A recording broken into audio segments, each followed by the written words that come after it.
Welcome to Neurosalience, the OHBM podcast.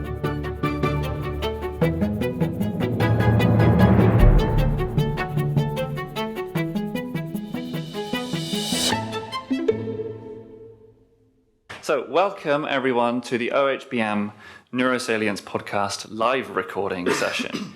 Thank you. In this podcast, we interview brain scientists and we discuss their work, as well as the latest advancements and developments and challenges in the field of brain mapping. By we, I almost exclusively mean Peter Bandettini, who I am not.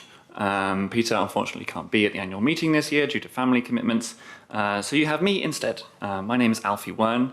I'm a postdoc at McGill University here in Montreal, and I, for the past year, have been the podcast team lead as part of the communications committee, and I'm the incoming chair-elect. Yes, okay, so this is our second live podcast recording. Last year was the first one we ever did in Glasgow, and the discussion at that one was Peter and a panel discussed the now somewhat notorious reproducible brain-wide association studies require thousands of individuals paper, which was published in Nature last year.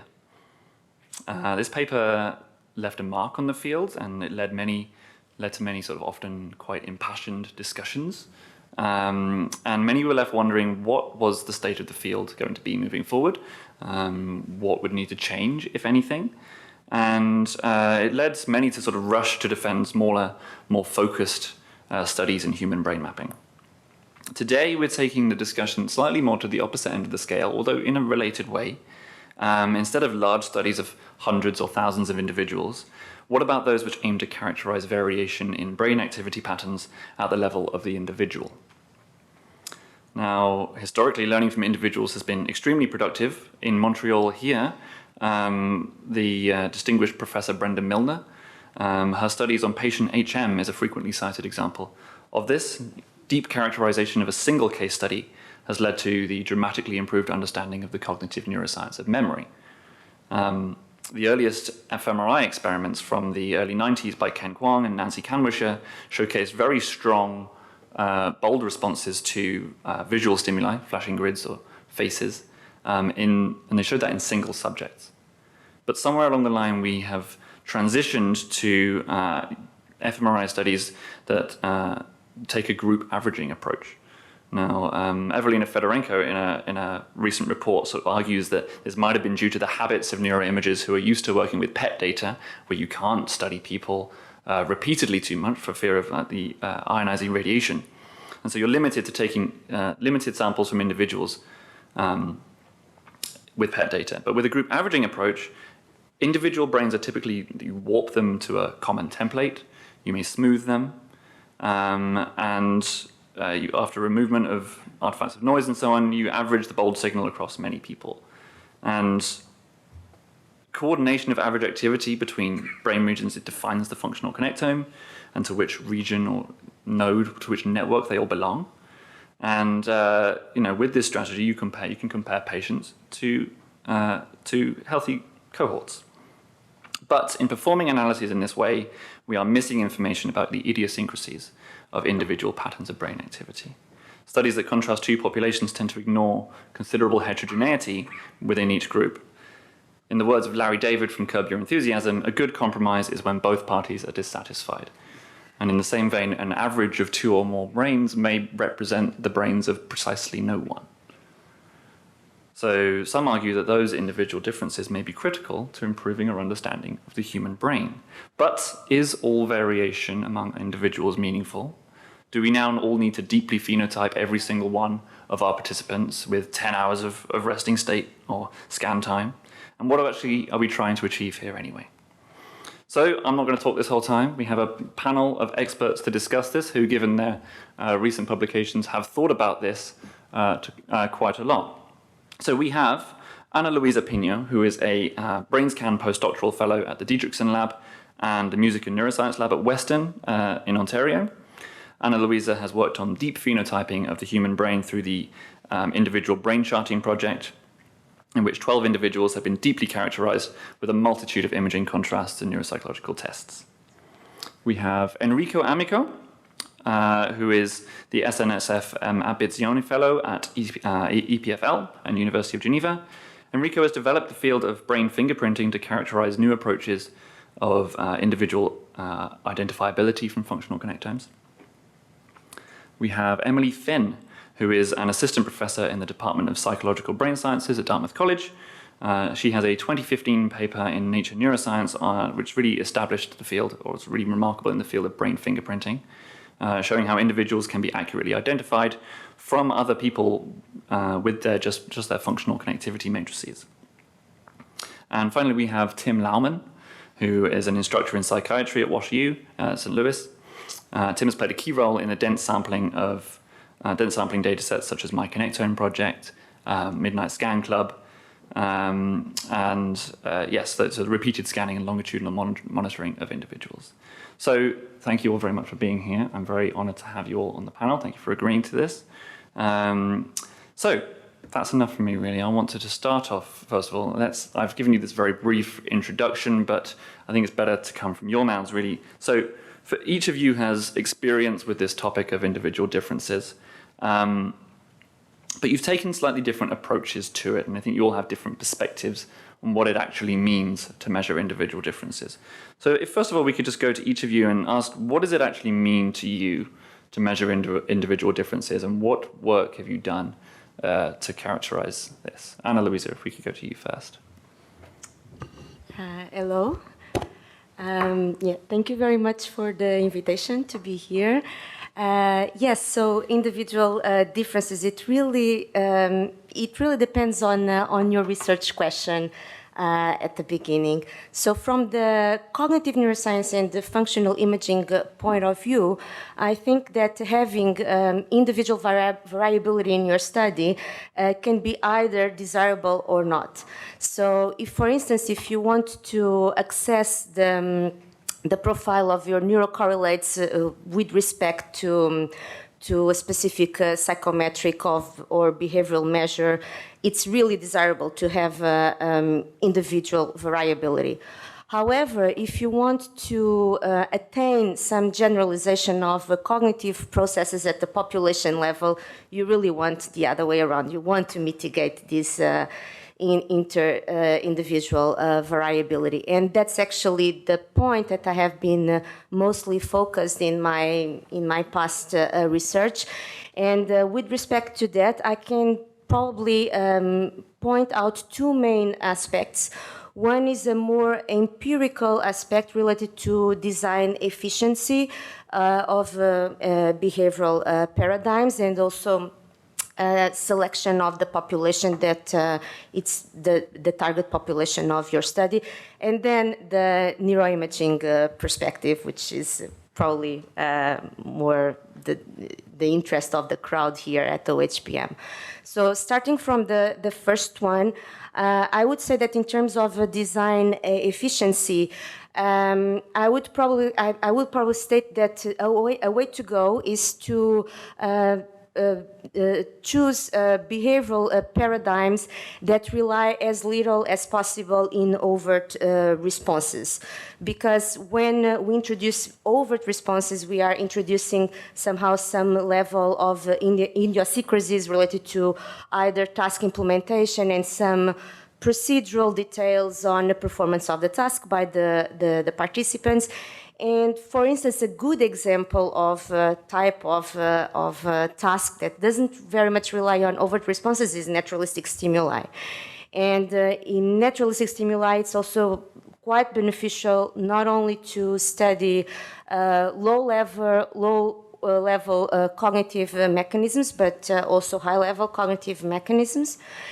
And then we have the imaging point of view. So we have like this family of functional alignment techniques that basically rely on projection of subjects in a common space related to how voxels respond to specific stimuli. So we have the all hyper-alignment techniques developed by XB, and also the shared response model developed by Cheng and colleagues. And actually, in individual brain charting dataset, we have been studying this approach. So if you are more interested to know about this, you can drop at my poster.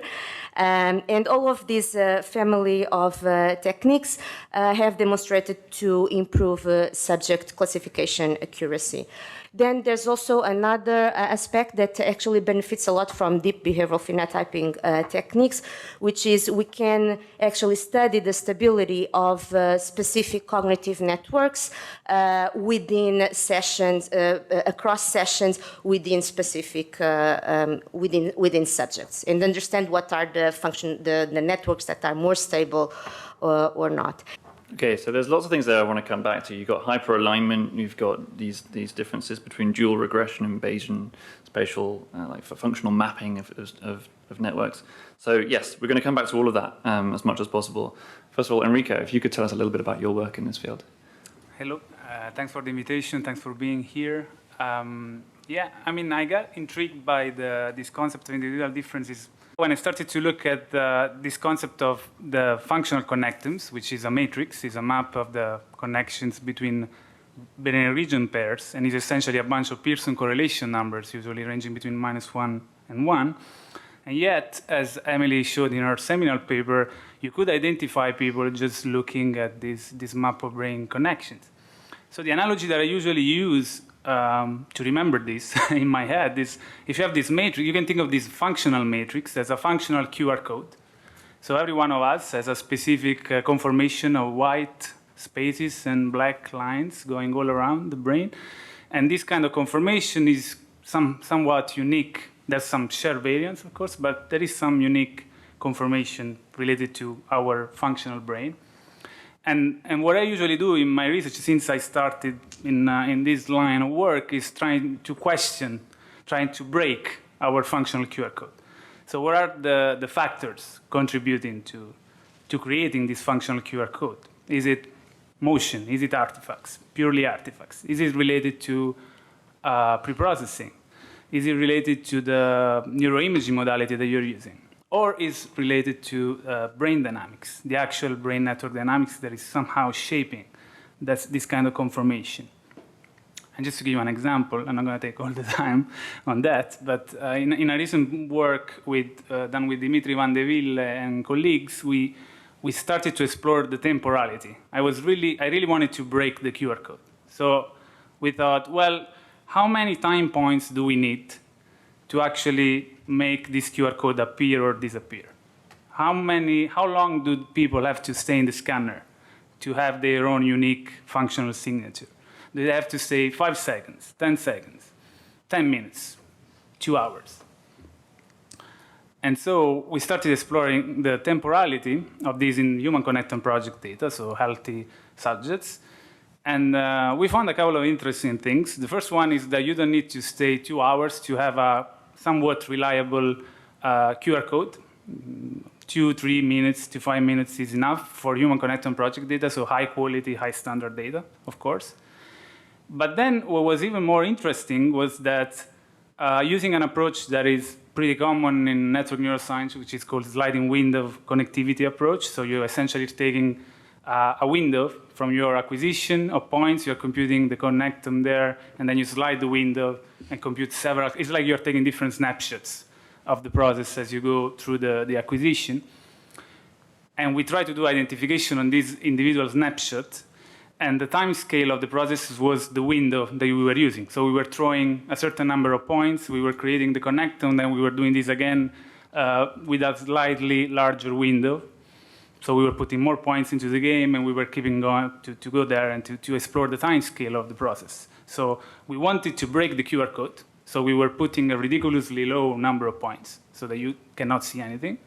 And then we were starting to increase the window length to see when the QR code started to appear, when you started to have some sort of identification in a way. And we were also exploring the contribution of different brain regions to that. The interesting thing that we found was that a very short time scale, so to speak, so when you throw not too many points into the game, the regions that are eliciting an individualized response are related to sensory, somatosensory areas and subcortical regions. And then, as you increase the number of time points, you start having regions that are commonly individualized that have been shown by a team, by Emily and many other people. So frontal regions and DMN. So after a certain extent of time points, you start having also the strong individualized response by DMN and frontoparietal.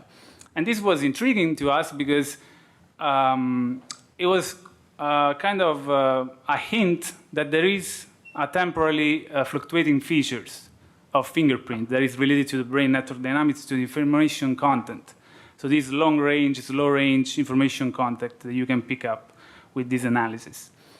And then what we did, we had this brain map of the time scale of fingerprinting. So you see, we had this like very fast scale gradient that will go from subcortical region to somatosensory areas, and then we will develop towards more higher order cortices like frontoparietal and DMN. And we matched the brain render that we had with the Neurosint database to see whether there was any relationship with behavioral score, meta-analytical relationship with behavioral scores. And we found that indeed short time scales were related mostly to multisensory processing, as we expected, and then it will go towards more higher order cognitive function. This was kind of, I mean, I don't have everything figured out, of course, but that was kind of, let's say, a point in favor on the fact that the QR code that we have is not just only related to, there are many factors contributing to the individual functional QR code. And one might be also the temporality of the process. The fact that brain dynamics, the functional connectome in the end is a strong summary of the complex brain dynamics arising between interconnected regions. And somehow, I still don't know why, I don't know how, but somehow this QR code is able to be sensitive on this aspect. Then there are also many other factors related to it that even hand motion can be apparent. Like if you move your head in the scanner in a specific way, you're gonna have a fingerprint, right? I mean, it's reasonable. So in the end, probably I just want to close my first part of discussion saying, just be careful on the fingerprinting bit. Not everything is related to behavior. Not everything is related to meaningful things that we are really interested in. There might be many other aspects that you should be aware of before getting deeper into the individual difference game. But yeah, essentially, just circling back to the why I got intrigued to it. I got intrigued because I am really fascinated by the fact that a very simple object, for me as a network neuroscience, quite trivial object like a Pearson correlation function connectome can carry this amount of information, and I just try to break it in all possible ways and try to extend in all possible ways. And I'll probably talk about how I break the QR code later. Yeah. Well, I mean, and also related to that. So, Emily, I know you've done an awful lot of work on fingerprinting. Maybe in your part, maybe you can also respond to some of that. You know, what is the important? Is all the information that comes out of the fingerprint important? Enrico seems to suggest that actually it's not, and there are many elements of that. So maybe you can tell us. Maybe take a step back as well. Just give us a little bit of context of brain fingerprinting for those who don't know. But then, some of the more recent work you've been doing. Sure, yeah, thanks for the invitation. I didn't enter grad school like aiming to study individual differences. I guess the secret history of the fingerprinting project is that we were really interested in Todd Constable's lab at the time in dynamic functional connectivity, as Enrico introduced. So taking these sort of sliding window approaches to understand how the brain reconfigures between different task states. And we were using data from the Human Connectome project, which most people are probably familiar with, but it had resting state scans as well as several different tasks. So motor task, a social task, and motion task, so on and so forth. We were working with an early release of that data set. So there were, I think, 126 subjects at that point doing all of these different tasks as well as rest. And so what we did was we took this sliding window approach where we were calculating these whole brain connectivity matrices from different subjects as they were engaged in different tasks. And we sort of threw them all into this big clustering algorithm with the idea of, can we cluster different task states based on the functional connectomes during those states? And what we kept on getting out, instead of the connectomes clustering by task, they were clustering by subject. So even the same person at rest versus doing a working memory task versus doing a simple finger tapping task, those were our clusters. It was people, not tasks. And it was the kind of thing where, the data are sort of staring you in the face, and we were like, okay, well, maybe that's our effect. And, so let's start to explore this further. And yeah, I guess just to very briefly introduce the idea of brain fingerprinting, it's this idea that you can sort of carve the brain up into multiple functional units and then calculate a big correlation matrix using the signal time courses from each pair of regions to construct basically just a simple correlation matrix telling you how different pairs of regions tend to co-fluctuate in their activity over time in different brain states. And so those were the fingerprints, so to speak. So those were the things that we could use to match the same individual scanned on 2 different days or even in 2 different brain states. The effects were quite large, so accuracy was quite high. Why that's the case is really sort of the meat of the question. So what are the interesting factors contributing to that? What are perhaps the more noisy factors, although as I like to say, one person's noise is another person's signal. So, just sort of understanding where that variation comes from is really, that's the meat of the thing. But this observation that that there is a fair amount of stability within the same person as well as uniqueness across people in those functional connectivity matrices was really sort of the core of that initial observation that we made. However, even though the same person is identifiable for the most part across different brain states, that doesn't mean that the functional connectome doesn't change with task, right? And so even as part of that first paper, we saw that different pairs of brain states made people sort of more or less identifiable. And so that's kind of the direction that I started moving in. So I was really interested in how different tasks that we can impose on people, different states we can put them in the scanner, how that can sort of either diminish or enhance the uniqueness of these functional connectivity profiles. And not only uniqueness sort of for its own sake, but also uniqueness in the sense that we want at least something in this pattern of connections to be meaningful in the sense that it relates to behavior, right? So I also like the metaphor of sort of a QR code or a barcode, but I think where it breaks down a little bit is that, for a QR code or a barcode, there's each item, let's say, or each website gets a unique identifier, but there's nothing actually in that pattern of black and white areas that tells you anything meaningful. It's just sort of a pointer, it's an index, but there's nothing, you couldn't actually look at the pattern of black and white squares in the QR code and deduce something about the website it's gonna take you to, right? And so that's not the case, or at least we hope it's not the case for the functional connectivity matrices. We want there to be some meaning in those patterns, some systematicity where we can pick up on interesting patterns that not only identify people in the sense of discriminate them from one another, but also predict something interesting about their behavior. And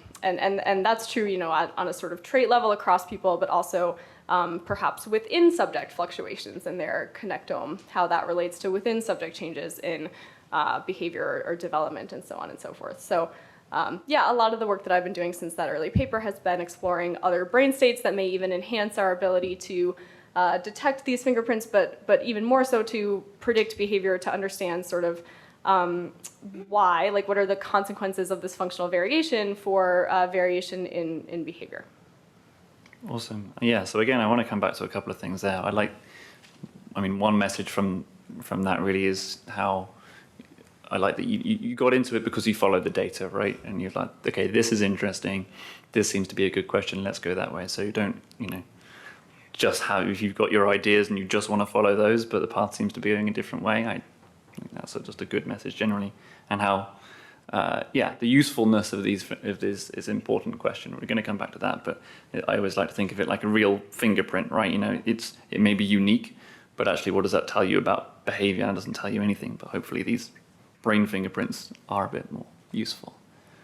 Awesome. So Tim, come to you finally. Yeah, if you could tell us a little bit about how you approach this and what work have you done in this area? First, thanks, Alfie, for inviting me to come talk, and nice to meet all of you guys for the first time. And thank you all for coming. I guess I might have a sort of different way that I came into this, a kind of different reason that this all came to me, and maybe I'll explain a little bit like how it happened that I got involved in this. And I guess I think it's related to what I think of the superpower of imaging, neuroimaging which is localization. like where things are in space, and I suppose also in time. And that's what we're doing with human brain mapping. And so that's what I was into at this time. I was trying to understand brain parcellation. How do we define cortical areas? What is the topography of the network organization? And the lab I was in with Steve Peterson, we had been doing a lot of work on this, and we were trying to make sense of these cortical areas and coming up with techniques to define them using functional data, functional connectivity data in particular. And it always come up about how do we define these well and consistently. And at the time, we were involved also in the Human Connectome project, and this was a serendipitous thing. It happened that Russ Poldrack was on the external advisory panel for the Connectome project, and so I happened to meet him, and he was discussing this data collection that he was going to do, which was this, with great foresight, this huge data set he was going to collect over 14 months. He was only partway into that when we had discussed it with him, and we thought this would be an amazing data set to try to understand, how much data we need to establish aerial parcellations using the techniques that we were working on.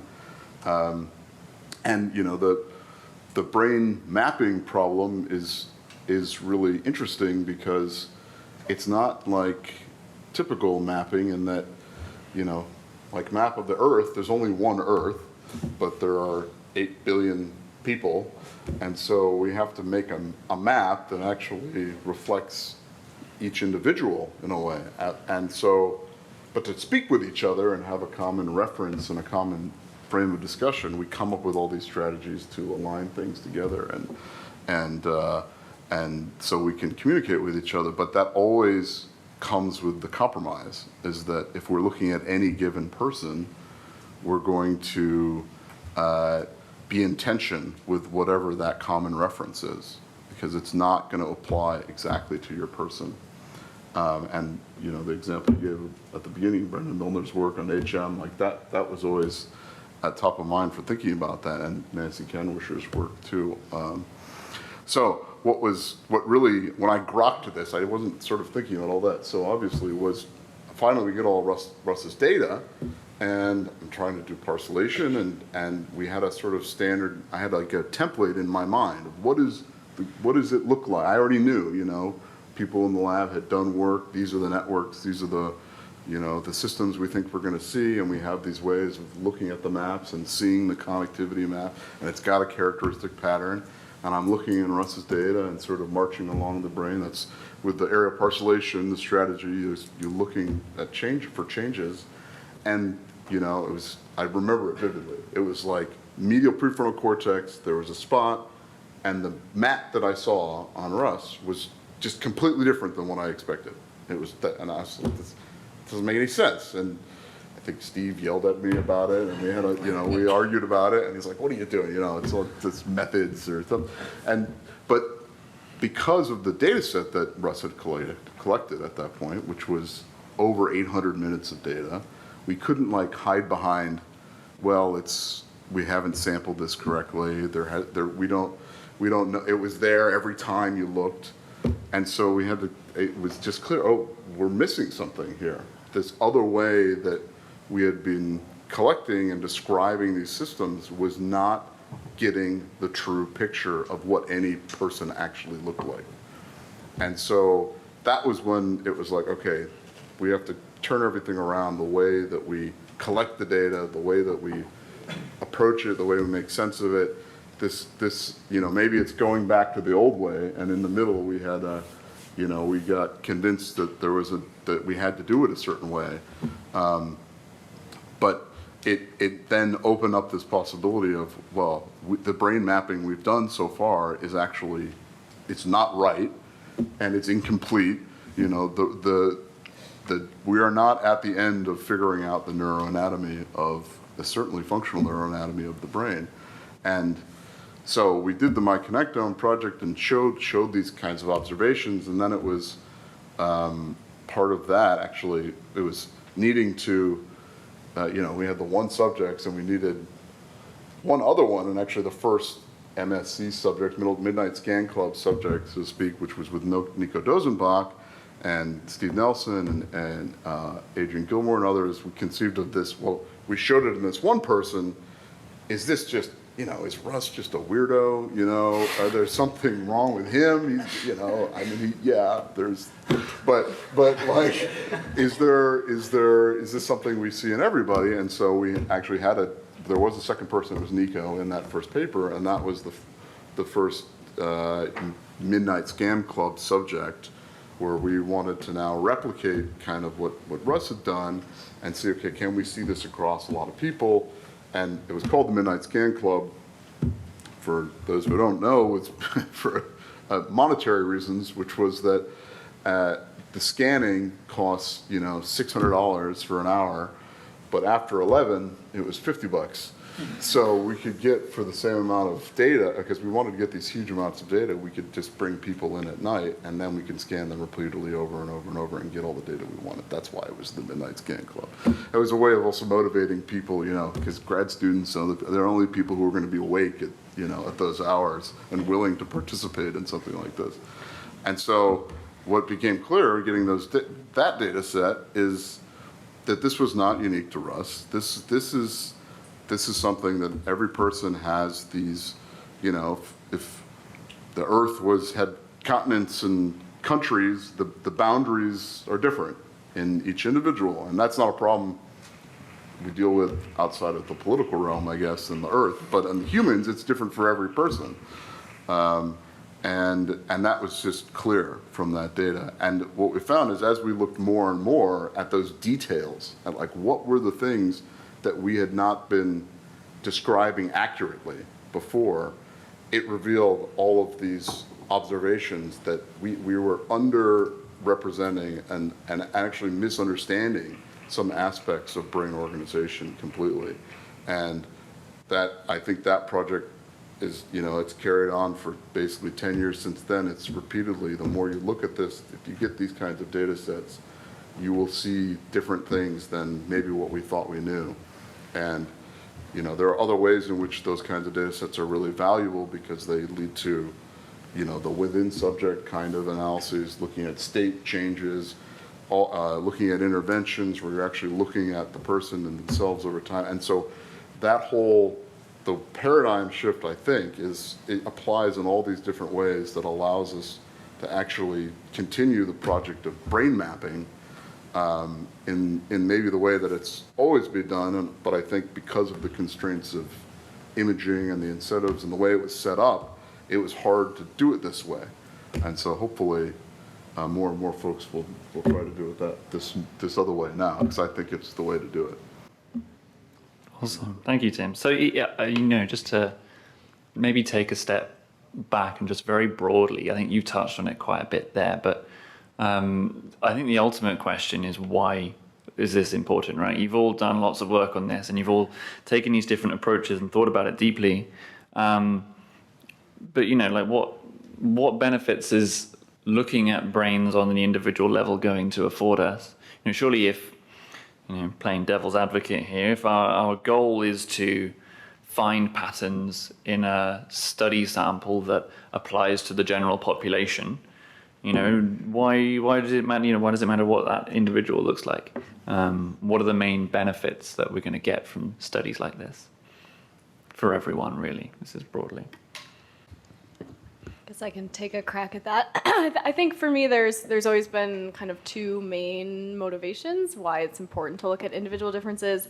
The first is more of a basic science one. So in the sense, so as Tim mentioned, I think a lot of the sort of dogma, the way that fMRI was done kind of shortly after its early history and kind of into the 2000s and early 2010s, the received wisdom was fMRI data are noisy, which is true, and therefore we need to aggregate the data somehow to kind of be left with some sort of signal above the noise, and traditionally the way people did that was by averaging data across individuals, right?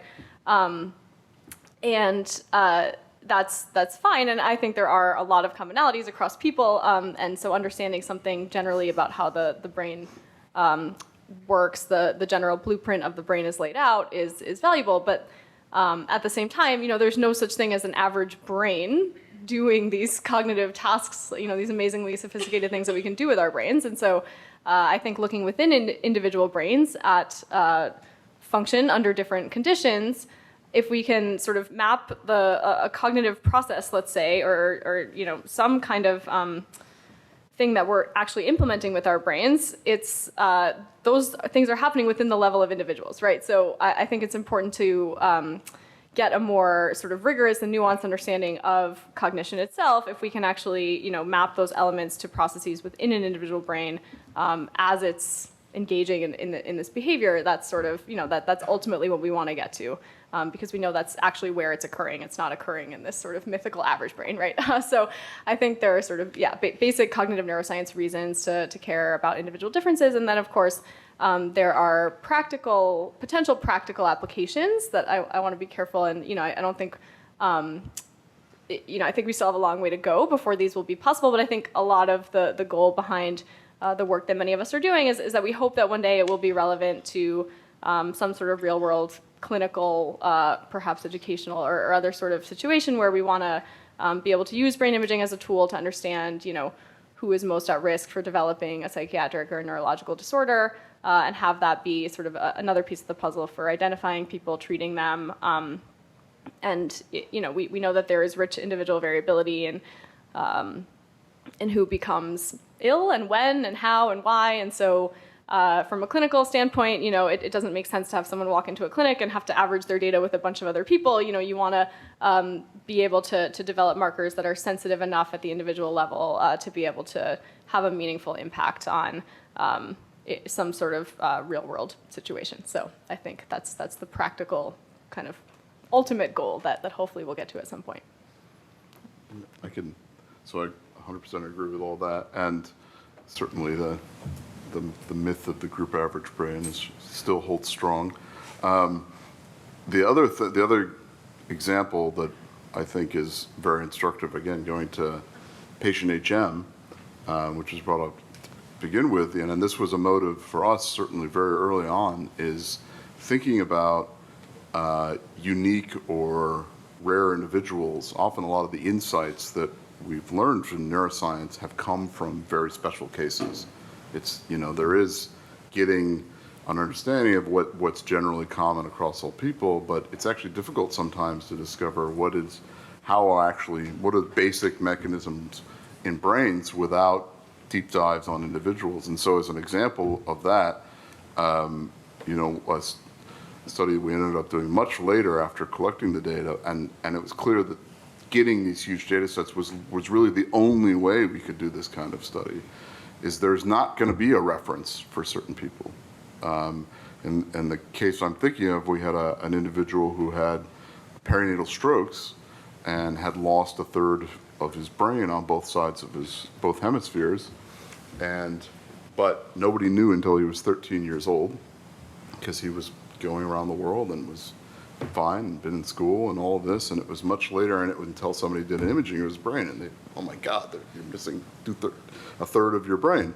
And so how would we study this person? How can we make sense of this person from a reference? There's no way to do it, really. I mean, you use it, but in order to study the individual, we have to get a really accurate picture of what we think is going on in this particular person. And that demands getting as much data as we could on this kid. And that revealed things about, okay, how is the remapping happening in this person to make them still a functional individual despite missing all of this cortex. And so that was a huge insight just from the one person, that it was possible to do this, and it immediately, just that one observation, changed the way you might think about how these networks operate and how they're developed, and what's important, what's not important. It doesn't matter that you have this tissue adjacent to this tissue, maybe much less than you think. And so those unique individuals, this was really the only way to study those people. So just to add on as a kind of totally separate practical utility. I think you highlight an interesting point where actually, there are maybe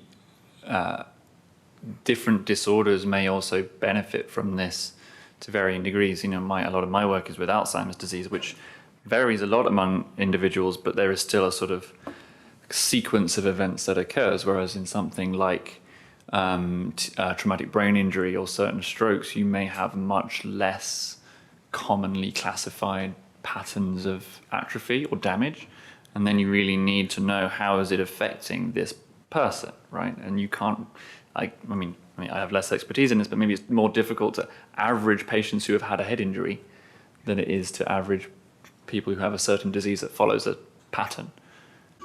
Yeah, totally agree with you. But actually, back in the day, because I've been working also with some challenging data when I started my PhD with disorders of consciousness data.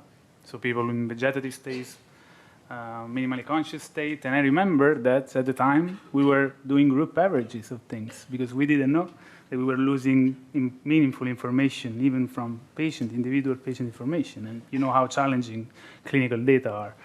But this is just, I want to, touch upon again on the clinical fingerprinting bit because to me, it's the simple answer to why do we need this, right? Of course, as Emily said, there's a long way to go. But there are some practical things that we can start working on already with our functional connectome, knowing that there are individual differences from our QR codes. And by the way, I love the origin stories of you guys, Tim and Emily, on how the papers were created. Because I think it's what happens to all of us, right? We just start with one clear idea, and then the data just tell us different story, maybe even more exciting. But you always go off a different tangent most of the time, at least in my work. And yeah, so the clinical fingerprinting bit is something that I've also been working on with the great collaborators and friends. I think Sarah Stampacchia was in the room and other people. And there are two ways you can approach this. One is, imagine that you have like longitudinal data. You are talking about Alzheimer's disease. Imagine that you can track the different scans of a person that then develops dementia, so towards mild cognitive impairment and dementia. This would be the great framework to actually test what happens to the functional connectivity profile as it moves along, how the individual differences are going to be affected by that, the individual connectivity profile. And then the ultimate goal, of course, will be to associate this transition to clinical score that are taken at the patient bedside, eventually for prediction or, people are talking a lot about precision medicine these days, individualized treatments. So this would be the direction that we're moving towards.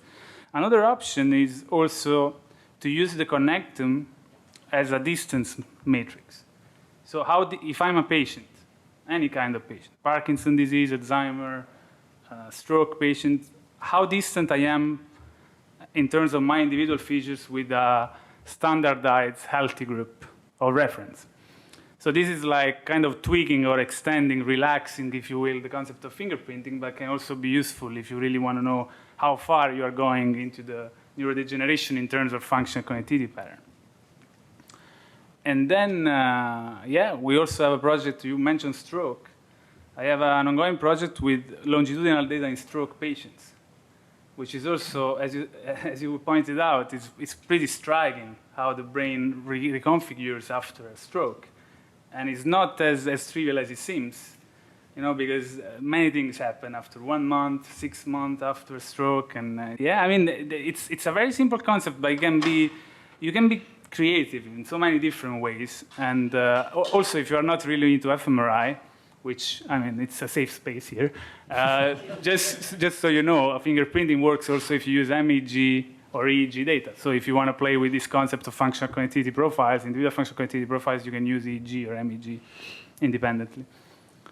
And last, another thing that I'm also excited and relates to Emily's idea of, okay, let's manipulate cognitive states and see how the individual profile changes. I've been working with drug-induced states. So what happens when you inject a drug into the brain system, like psilocybin or psychedelics, magic mushrooms, or MDMA, or you name it. And this is done with collaborators in the Netherlands, of course, for obvious reasons. And then what happens to the individual QR code? So is it going to be higher, stronger, weaker? And this is like an area that we started working on. We kind of termed like pharmacological fingerprinting. Can you fingerprint the drug you took? Which can be kind of a scary scenario, like a Black Mirror-esque scenario. But I think we're still early for that. But yeah, I mean, just a couple of ideas for you to think about if you want to keep exploring this concept further. Yeah, I mean, to me, the main point is really how can we take this further? Because eventually, you can identify people even with a structural connectome or a T1 image. I think you can identify people 100%, right? I mean, so in my case, it was never the point of reaching 100% identification. It was, why do we have this in functional brain data? Like, why is this happening? I don't know. I shouldn't make predictions about anything, but thinking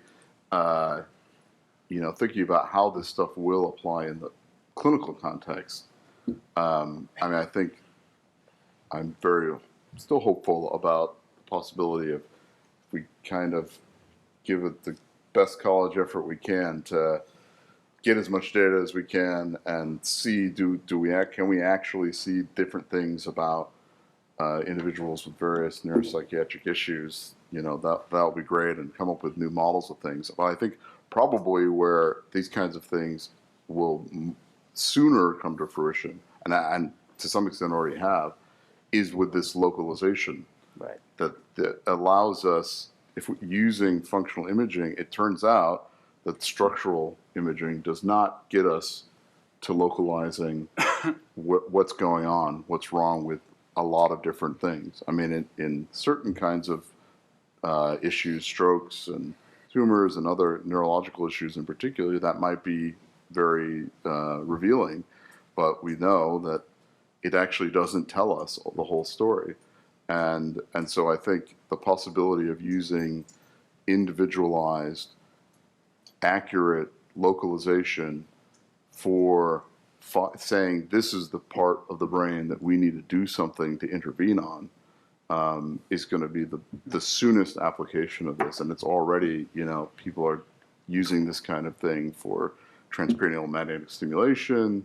I think it would be relevant for thinking about deep brain stimulation, and because it turns out the function actually is revealing a different dimension of organization than what the structure is telling us. It's not enough to have the structure, and that's from the beginning I think was a real interest. I mean, one of the early things we did was doing. I guess it was called a machine, an MLP, multi-layer perceptron, excuse me, and that was to do pre-surgical planning, and it was trying to identify where are the boundaries of different functional systems, so that when the neurosurgeon goes in and makes a decision, that maybe they're removing a tumor, but the key thing is you don't want to knock out somebody's ability to use their hand or to talk. And we had these very, really primitive approaches to actually figuring out whether that was going to happen historically. And task fMRI was being used in this way too, but of course a lot of people can't, especially if they're impaired by like a tumor, may not be actually able to perform certain things. And so that was a real application early on, being able to take functional connectivity data and say, okay, where do we think the boundary most likely is for motor cortex or eloquent cortex, and let's not cut that part out when we do the surgery. And that has already, had, real world applications, for a while now. And I think it'll apply to these other situations just as much.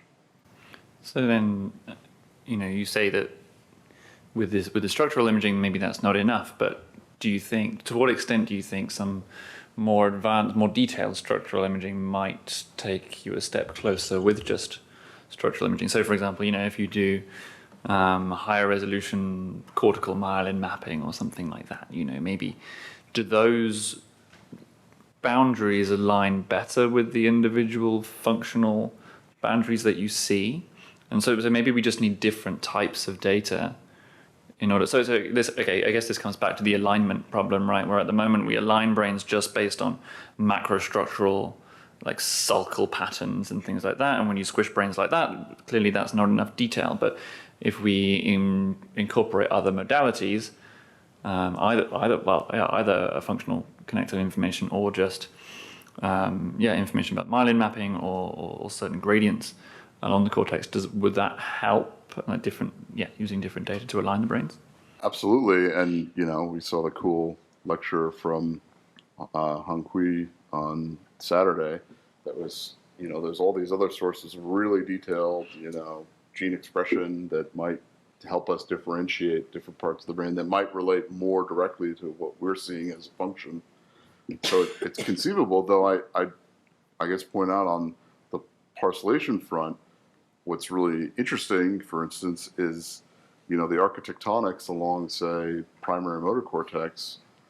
There's certain circuitry that's fairly stereotyped, but the functional parcellation divides it orthogonally.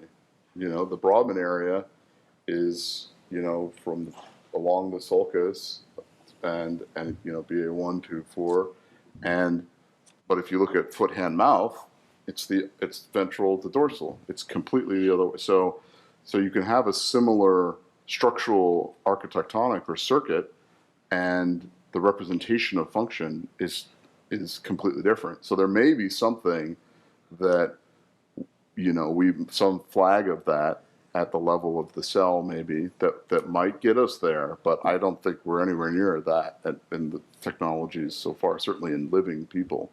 And the cerebellum is another perfect example of that. Very consistent cortical circuitry, similarly hippocampus, and yet there are clear functional divides that we can see that completely you wouldn't say this is where I should draw the line by looking at the structure. So then going forward, maybe thinking about what sort of data that we should collect in order to characterize these individual differences, what do you, all of you, really see as the important things that people should do in order so that we can all characterize this within our data sets? I know, Ana Luísa, you have done with the individual brain charting project, there are so many different neuropsychological tasks, but also lots of different contrasts that you're collecting. Do you have any sense of maybe which elements of that are going to be most important, or is the most important thing to collect a broad array of contrasts that characterize the brain in as many different ways as possible? Yes, so definitely I think that there are no privileged psychological domain. I think that the main approach is really try to go through a wide spectrum of psychological domains, but always taking into account some level of overlap between these psychological domains, so that then we can, for instance, employ some decompositional methods and try to access what are the inner functional signatures that are common to all of these tasks that cover like broader psychological domains. So this is basically relies on the idea that we have tasks that have some level of complexity and involve many different cognitive processes, and they all interplay with each other. There's of course some level of interaction, but we can somehow decompose these complex cognitive processes into more elementary cognitive processes and have the corresponding functional signatures of those.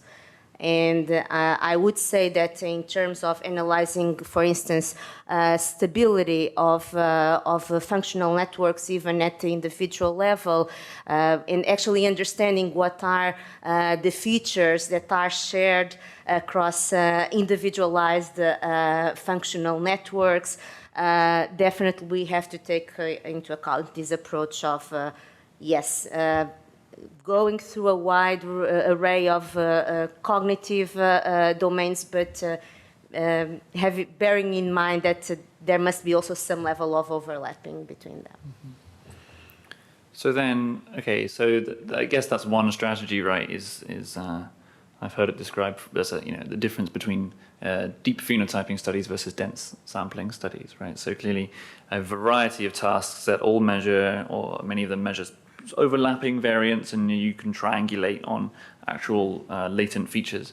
But then the opposite of that is you do just the same thing for hours and hours, just a resting state scan, for example, or a certain task, and you get many minutes of data like that. Have any of you got a sense of maybe which of those is one of them better in your opinion, or is there a one design fits all situation where one study design may be superior? I guess I'll speak to that a little bit. I've become a big proponent in recent years of the so-called naturalistic tasks, like movies or audio stories. And I think there are pros and cons to these states, just like there are any state. But I think the nice thing about them is they give you a lot of bang for your buck, right? I mean, in the sense that if we can't always collect, tens of hours of data on the same person doing a lot of different cognitive tasks, which I also think, to be clear, is a very valuable approach. But if we're trying to straddle that line of, we want to get enough people that we can look at some sort of trait level behavioral variables, but maybe we're also interested in within subject variables. I think the movies give us a really nice balance of driving the brain. First of all, they're just a powerful driver of the brain, right? And some of the work that I've been involved in, for example, with Tammy Vanderwall and some other colleagues, we were really interested in movies as a challenge to this idea of a QR code, right? Because there's seminal work by Uri Hassan and many other folks using movies in the scanner, but a lot of that work had been directed at showing how similar movies make people look to one another, right? So there's an incredible amount of synchronized activity that you can drive in the brain when you're exposing people to the same rich audiovisual stimulus that's time locked the same way in everybody, and that was a very convincing result from this movie literature. And we had the thought, again, with Tammy and others, well, what do movies do to this individual connectome signal, right? And in many ways, it would have been easy to hypothesize a priori that maybe we break the QR code with movies, because if we're making everybody look quite similar to one another, is there still going to be that individualized variance that we can pick up on to do the fingerprinting? And we were sort of, I guess, pleasantly surprised in a way that even though movies do increase overall similarity across people, those features that allow us to identify people are preserved or perhaps even enhanced, depending on sort of the data set you're looking at and the metric that you're using, in the sense that movies equal or outperform, let's say, resting state or other traditional task states for things like fingerprinting, but also things like behavior prediction, right? And so at first it was sort of this paradox of, well, how can we possibly be improving the individual accuracy if we're also just sort of, making everybody look more similar? And I've sort of come around to view that not so much as a paradox anymore. I think we're sort of, with these naturalistic states, we're removing a lot of the, I won't say noise, but I will say interesting variants that we can't necessarily categorize within the same person across sessions, because resting state is a task, right? People are doing something, we just don't know exactly what they're doing. So with the movies, we're kind of driving a lot of that activity with an extrinsic stimulus, but there's still, we're sort of projecting people, I like to think of it, through this lens of the movie. And so we're reducing the overall amount of variability, but the variability that remains is more likely to be meaningful. We're more likely to be able to relate it to specific features of the stimulus, so we can model movies at many different scales. We can build simple models of sort of luminance or auditory information, but then we can build sort of mid-level semantic models and all the way up to high-level emotional features like the waxing and waning of the affect or various other sort of narrative arc-like properties. So to the extent that we are often limited in how much data we can acquire on a given individual, I like the idea of using movies as a way to sort of get these multiplexed signals at multiple places in the hierarchy, and the data can be modeled in a variety of really interesting ways. I would just probably like to add that. So I completely agree with this idea of moving forward into naturalistic stimuli. I just would like to add, well, going back to your question, I don't think that there's really like the ultimate approach in terms of collecting data and in terms of how the data should be structured. It really depends on a research question. Ultimately, ideally, we would like to have like data sets that are either prominent in a subject dimension and as well as in a task dimension. This would be the perfect world. But of course, for many reasons, logistic reasons, we not always can do that. So we have always to target like a specific research question that it can be better answered with one of these, for instance, dimensions that are better covered in our data sets. So for individual differences, I think that overall, like data sets with a more prominent dimension on a subject level, we really can have like a very good description of how networks vary across at the population level, but we might want to answer questions about how certain networks actually evolve across time within the same individual. So what are the networks that remain more stable across time and the ones that does not remain as stable? And in this case, I would say that like deep behavioral phenotyping, like more data sets more prominent on a task dimension would answer this question better. Okay. I mean, yeah. So the impression I get at the end of the day is it depends on your research question, right? Yeah. Which is, you know, that's a given. I have many more things that I want to ask you, but actually we've only got 15 minutes left, so I want to open it up to audience Q&A now. So if I'm going to have a look at the app. So you can submit questions on the app with well, you've seen it, you know how to do it. Or there's a microphone here. You can't shout out your question because it won't come up on the recording, but either you can come to the mic or if you wave your hand, Kevin can bring it to you because Kevin's helpful. To start it off. Hi, thank you very much. It's incredibly interesting, also the historical perspectives and also the data itself. So my question is, you're advocating the naturalistic as being more cognitively informative. So what are the differences actually between the accuracy? Because we are saying that this seminal work by Emily was showing that it's not fundamentally different. So maybe you can say something on that. Yeah, sure. I think one thing that I like to be careful about when talking about that 2015 paper is the accuracies were quite high, and that's been replicated by other groups and using even more sophisticated techniques than what we were using back then, in the sense that chance is also quite low. So chance, depending on exactly how you define it, in that original work was less than 1%. So we had 126 subjects. So if we were guessing by chance, we would be right 1 out of 126 times, right? So that's a pretty low bar. And the accuracies we were seeing in that original HCP paper were sort of, I think, between 55 to 95%. But that's also itself, there's a lot of variability in those ranges. And what that comes from is the particular pairings of tasks that we were using. So for example, if we're trying to identify people between 2 resting state scans, which is in theory the same brain state both times, but that was actually less accurate than identifying people between, say, a complicated relational matching task and a simple finger tapping motor task. So that was sort of our first clue that, brain state does matter. And so,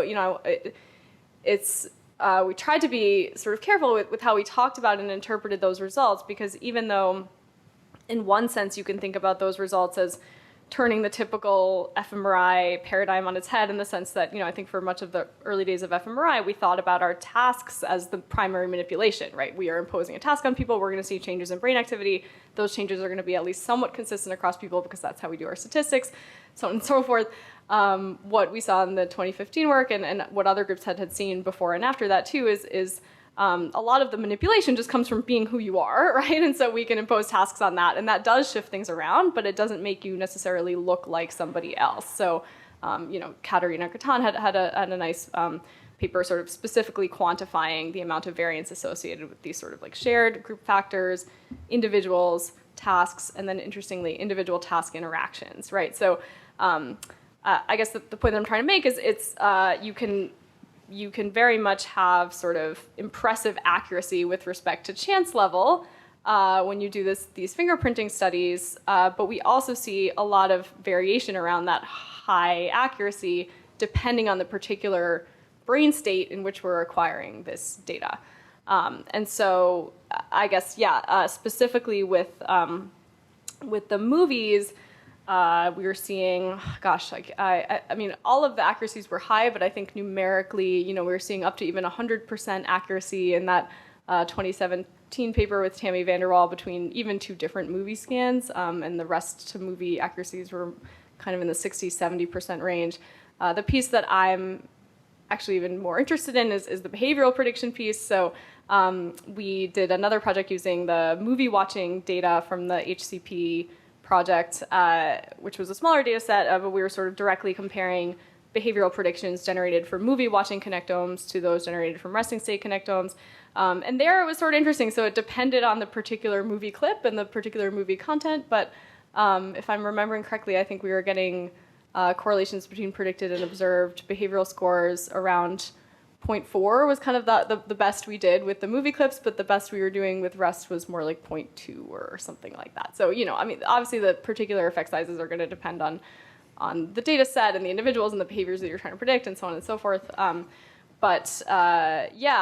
sort of seen enough evidence that not only movies, but also even just these more traditional tasks are just giving us better individual signal. And again, we can talk about why that is. I think there's a variety of reasons for that, but just from this sort of practical standpoint, if we're trying to maximize this individual information, there's a lot of evidence out there now, I think, that resting state is not necessarily the optimal state in which to study people. I guess I'm interested to discuss this a little bit because I certainly think it makes sense to do naturalistic stimuli in addition or depending on the research question. And in particular, going back to this idea about, from my point of view, thinking about how we're localizing function, or localizing cortical areas.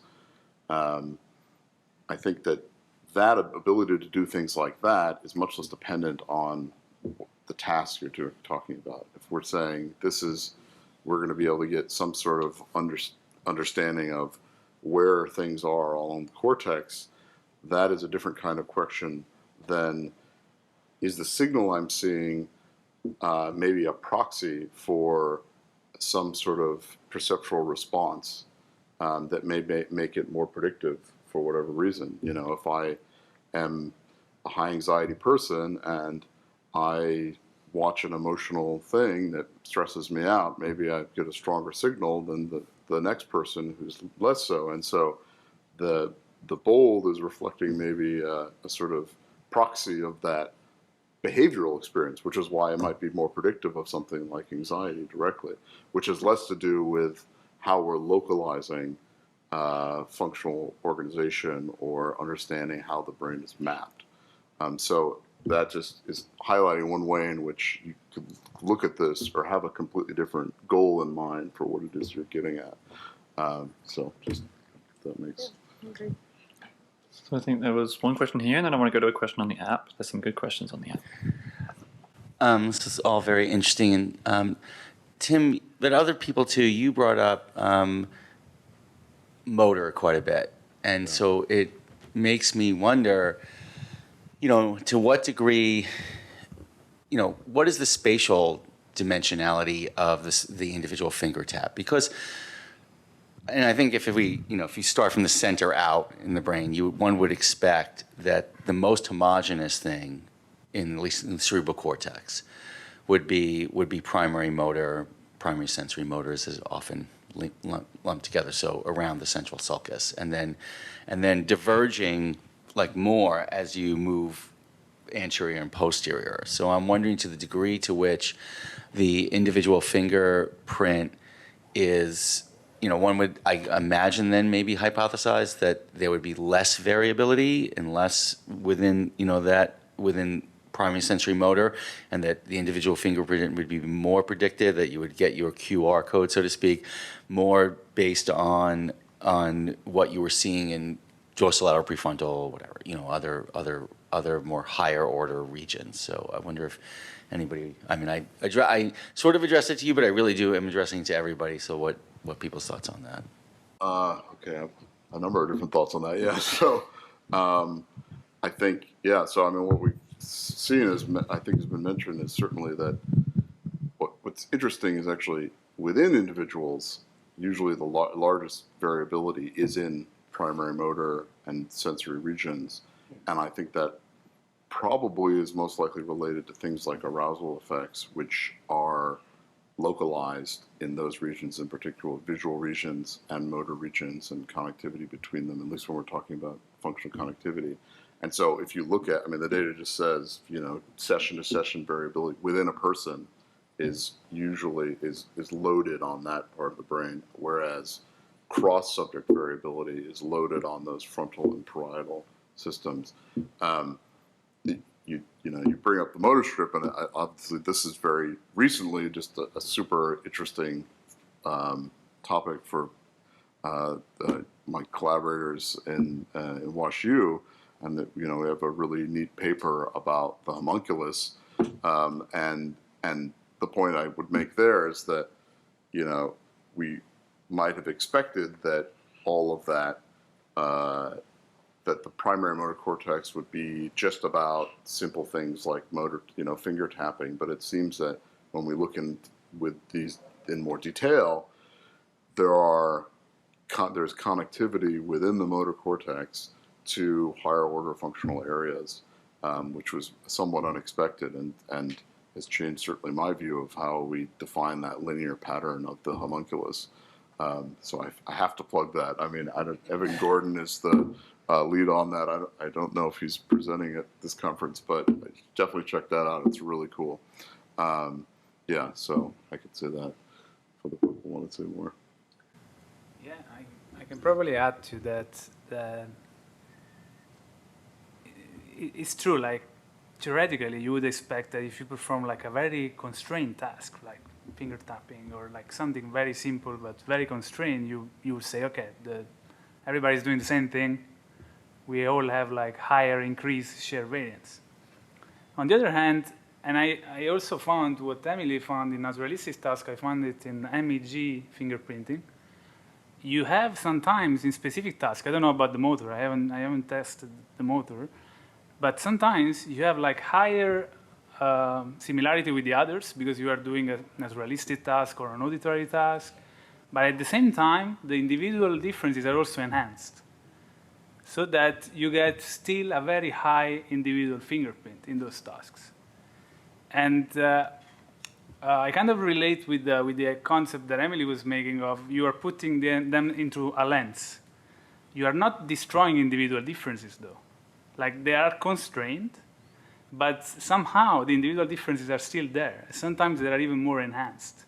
And I just want to give you this example with this paper that we did recently on MEG data. And we had this nice design where we had resting state, and then we had a transition of different auditory tasks. So the first one was listening to a prose. They were just listening to an audiobook. And then after that, they were different kinds of beep of different frequencies. So very simple auditory task. So you would expect, okay, if I just listen to a beep, nothing is going to happen, right? But okay, be careful because this is MEG data, so way more sensitive than fMRI. And what we found was the same thing that Emily found in her naturalistic scenario, where you have, like, you start with resting state, certain identification, identifiability, a certain fingerprint, and then as you go to the simple beeps, you would expect, okay, they are listening to the same beep, so the fingerprint is going to go down. Actually, it was the opposite. The fingerprint was enhanced, as well as the other similarity. Like, they were all more similar, but still the fingerprint was enhanced. So the constrained nature, I still have to wrap my head around this concept because it's dense of things, but it's kind of the constrained nature of the naturalistic task. Like, you are moving from an unconstrained state, like a resting state, to something precise, and yet you have this effect of individual difference. Can I just make a small comment? Yeah, please. The funny thing is that resting state involves the hardest. 1 second. Sorry, do you want to just get the microphone before you answer? Otherwise, it won't be on Resting the state podcast. involves the hardest motor task of them all. as my yoga instructor like to say at the end of shavasana, right? It requires lying still, very still, not like an actual taxing motor task, which is what's interesting is we all kind of tend to sometimes forget that. But anyway. Yes, I went off a tangent. I didn't really speak about the motor task.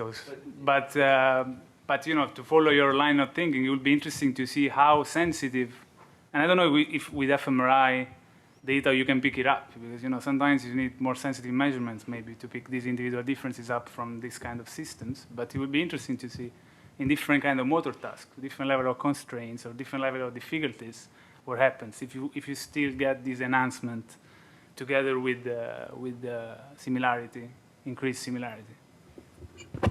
Okay, I think we have to wrap up now. I want to ask one final closing question. Maybe actually it's from the app. Maybe it sort of wraps things up a little bit.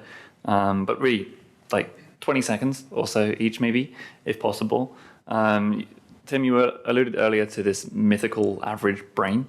The question on the app is, how mythical is this? And actually, has anyone tried looking for what is the most average brain? Is that at all a goal that we could ever achieve, or is it really individual differences all the way? Well, yeah, well, I mean, so Emily mentioned Katerina's paper, which I think speaks to this kind of, in a quantitative way, how much of functional connectivity structure can we explain as being common across people? How much can be explained as being specific to the individual? How much can be explained by being in a particular task context? And it attempts, at least, to try to quantify that to some extent. It's about a third is well described as a common property across individuals, and a third or more is related to individual differences between individuals, and then the task state and session-to-session variability is actually, I'd say more like 40, 20, something like that. And I should know it off the top of my head, I guess. But look at the paper. So it speaks directly to how much of that is really, I mean, we can't, I'm definitely going to push hard on let's study every individual as much as possible to get it right. But that's not to say that there's nothing similar about all. I mean, in most ways, we are very similar to each other. And actually, as an example of that, with the perinatal stroke case I brought up earlier, if you were to look at the functional networks on that person, basically, he looks like a group, like anybody else, but just missing that part. And it's kind of amazing, honestly, when you look at it. You can tell immediately, oh, that's the pattern. That's the topology I expect to see, even on somebody has a radically different brain structure. So so we can't say that we're 100% unique in that regard. Does anyone disagree? No. Yeah, I would. I mean, yeah, we can talk about this for hours, right? I regret to cut it off, but yeah, we're at the time now. So I think we should, say thank you very much to all of our panelists who have given us some wonderful discussion today. Thank you very much.